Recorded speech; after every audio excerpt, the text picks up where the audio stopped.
नमस्कार, शंखनाद न्यूज चॅनलच्या मराठी बातमीपत्रात आपलं स्वागत आहे। बघूयात आजच्या महत्त्वाच्या घडामोडी। तलावांचे शहर म्हणून ओळखलं जाणाऱ्या ठाणे शहरात सलाबाद प्रमाणे यावर्षी देखील 11 विहंग संस्कृती आर्ट फेस्टिवल 2025 साजरा होणार आहे।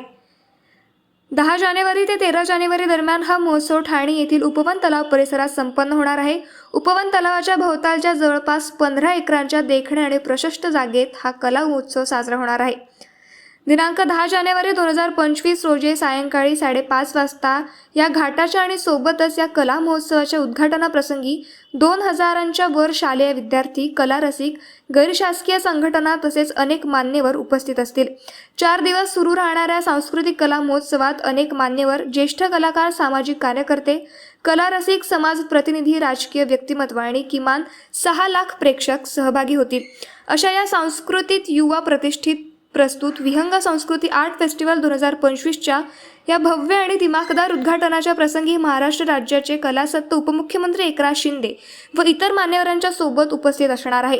आज आमदार प्रताप सरनाईक यांनी या महोत्सवाबद्दलची संपूर्ण माहिती पत्रकार परिषदेत दिली आहे। सरनाईक फाउंडेशनच्या माध्यमातून या वर्षी सुद्धा संस्कृती आर्ट फेस्टिवल दिनांक 10, 11, 12 आणि 13 जानेवारी रोजी उपवनच्या अतिशय निसर्गरम्य परिसरामध्ये आम्ही साजरा करतोय आणि प्रामुख्यानं राज्याचे उपमुख्यमंत्री श्री एकनाथ शिंदे साहेब यांच्या हस्ते 10 तारखेला सायंकाळी 5 वाजता याचं उद्घाटन केलं जाईल आणि 4 दिवस चालणाऱ्या या फेस्टिवलमध्ये लाखो ठाणेकरच नव्हे तर महाराष्ट्रातील विविध ठिकाणावरून येणारे लोक सहभागी होत असतात आणि अतिशय दिग्गज कलाकार आहे, पद्मश्री, पद्मविभूषण या कलावंतांबरोबर सकाळी 6 वाजल्यापासून तुम्हाला ती मैफिल रंगताना दिसणार आहे। प्रामुख्यानं 11, 12 आणि 13 रोजी सायंकाळी अभिजित भट्टाचार्य, त्याचबरोबर संजीव राठोड आणि मिका सिंग यांची अदाकारी सुद्धा मुख्य स्टेजवर होणार आहे। विविध स्टेजवर अनेक नामवंत कलाकारांचा परफॉर्मन्स होत असताना लहान मुलांसाठी वेगवेगळ्या प्रकारचे गेम्स, त्याप्रमाणे कार्यशाळा अशा सुद्धा आयोजित केलेल्या विविध प्रकारची चांगले साहित्य या ठिकाणी येणाऱ्या लोकांना त्या ठिकाणी मिळणार आहेत। विकत घेणारे पेंटिंगचं आम्ही एक्झिबिशन त्या ठिकाणी ठेवणार आहोत आणि दरवर्षी वेगवेगळं काहीतरी देण्याचा प्रयत्न आहे। प्रामुख्यानं आपल्या देशाला स्वातंत्र्य होऊन 75 वर्ष पूर्ण झाली आणि ह्या ठाण्यामध्ये देशातले विविध राज्यातली लोक ज्या गुण्यागोविंदानं राहतात ती एक थीम घेऊन आम्ही लोकांच्या पुढे यावर्षी आमचा फेस्टिवलचा जो आयोजन आहे तो सादर करीत आहोत आणि आम्हाला निश्चित खात्री आहे की लाखो लोकांची गर्दीची दरवर्षी असते तशीच गर्दी ह्या वर्षी सुद्धा या फेस्टिवलला होणार आहे। त्यामुळे मनोरंजनासाठी आणि विविध उपक्रम एक ठाणेकरांना मिळणार असल्यानं ह्या फेस्टिवलमध्ये आवर्जून सगळेजण हजेरी लावत असतात। ह्या मुख्यमंत्र्यांना आणि त्याचबरोबर उपमुख्यमंत्री श्री अजितदादा पवार आणि मुख्यमंत्री श्री देवेंद्रजी फडणवीस यांना सुद्धा आम्ही आमंत्रण देणार आहोत आणि दरवर्षीप्रमाणे निश्चितपणे ही मंडळी सुद्धा या ठिकाणी येतील। विविध क्षेत्रातील मान्यवर आम्ही या ठिकाणी आमंत्रण त्यांना देणार आहोत, ते सुद्धा येतील आणि त्याचबरोबर शिवगौरव पुरस्कार जो आहे तो शिवगौरव पुरस्कार सुद्धा फेस्टिवलच्या शेवटच्या दिवशी माननीय उपमुख्यमंत्री आणि मुख्यमंत्र्यांच्या हस्ते प्रदान केला जाईल। मी सुद्धा आपल्या सगळ्यांच्या माध्यमातून रोज दूरवाहिन्या ज्या आहेत त्यामध्ये नाव माझं ऐकतोय, त्याचबरोबर विविध वृत्तपत्रांमध्ये पण नावं येत आहेत। आपल्याला सगळ्यांना कल्पना आहे की 2009, 2014, 2019 आणि आता तब्बल 2024 साली तर जनतेनं मला या कोकणातून सर्वाधिक जे आहे ते मतदान केलेलं म्हणजे 1,84,000 मतदान मिळाले आणि 1,08,000पेक्षा जास्त मताधिक्य लोकांनी मला दिलेलं आहे। 2 महापालिका माझ्या क्षेत्रात येत असताना सुद्धा प्रत्येक वेळेस लोकांनी जास्तीत जास्त प्रेम मतरूपी देण्याचा प्रयत्न मला केलेला आणि तो यशस्वी झालेला आहे। मला खात्री आहे राज्याचे उपमुख्यमंत्री आणि आमच्या पक्षाचे मुख्य नेते आदरणीय एकनाथ शिंदे साहेब हे ठाणेकर आहे। गेल्या वेळी जेव्हा ते मुख्यमंत्री होते तेव्हा आम्हालाही असं वाटत होतं की आम्ही मुख्यमंत्रीच आहोत, अशा आविर्भावामध्ये आम्ही वावरत होतो आणि तशा पद्धतीची कामं या शहरासाठी आम्ही करत होतो। ह्याही वेळेस निश्चितपणे जो काही मंत्रिमंडळाचा विस्तार आहे तो विस्तार लवकरच केला जाईल आणि एकनाथ शिंदे साहेब देणारे आहेत, तुम्ही सगळेजण ओळखतात। योग्य वेळी कोणाला काय द्यायचं हे त्यांना अतिशय चांगल्या प्रकारे माहीत आहे, त्यांना काय कोणी सांगायची गरज नाही.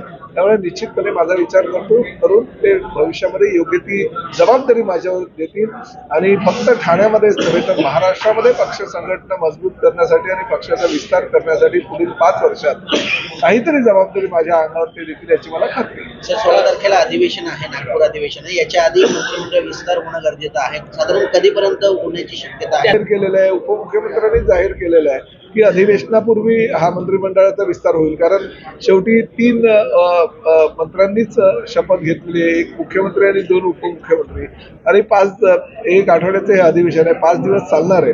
त्यामुळे अधिवेशन काळामध्ये विविध समस्या आणि त्याचबरोबर महाराष्ट्राच्या विकासाच्या दृष्टीनं घेणारे अनेक पावलं आणि त्याचबरोबर अनेक सदस्यांची जी प्रश्न आहेत त्या अधिवेशनात जे मांडले जातील, प्रश्नोत्तराचा तास जरी नसेल किंवा लक्षवेधी सूचना जरी नसतील तरी अनेक प्रश्न सदस्य उपस्थित करत असतात.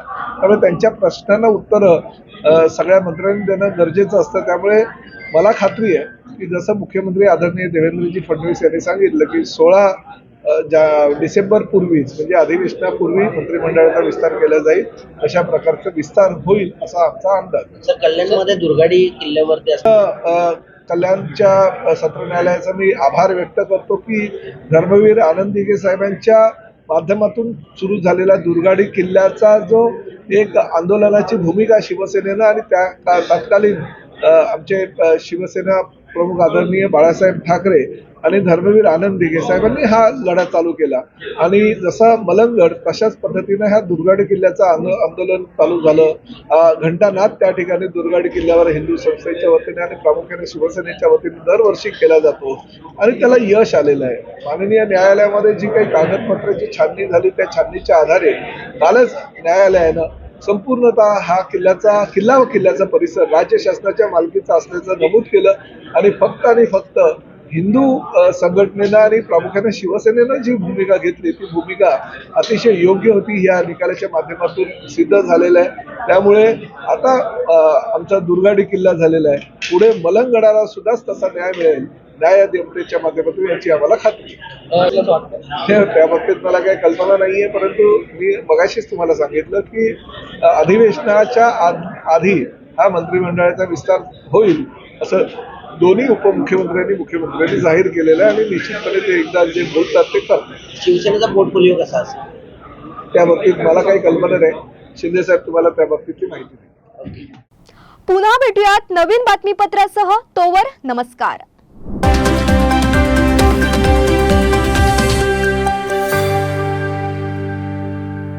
क्या आप भी चाहते हैं जटिल रोगों पर विशेष रूप से आयुर्वेदिक उपचार? तो मिलिए 77 वर्षों से आयुर्वेद सेवा में लगी हुई शिवशंकर आयुर्वेदिक एजेंसी, अनुभवी वैद्य डॉक्टर, सभी प्रसिद्ध कंपनियों की दवाइयाँ और सभी प्रकार की जड़ी बूटियों और रोग प्रतिकारक शक्ति बढ़ाने के लिए कई प्रकार की दवाइयाँ प्राप्त करने का एकमात्र विश्वसनीय स्थान।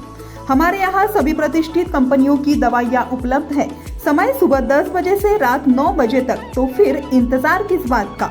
महाजन मार्केट के पास टेम्पल बाजार रोड, सीताबर्डी, नागपुर। 8605245080 9112079000।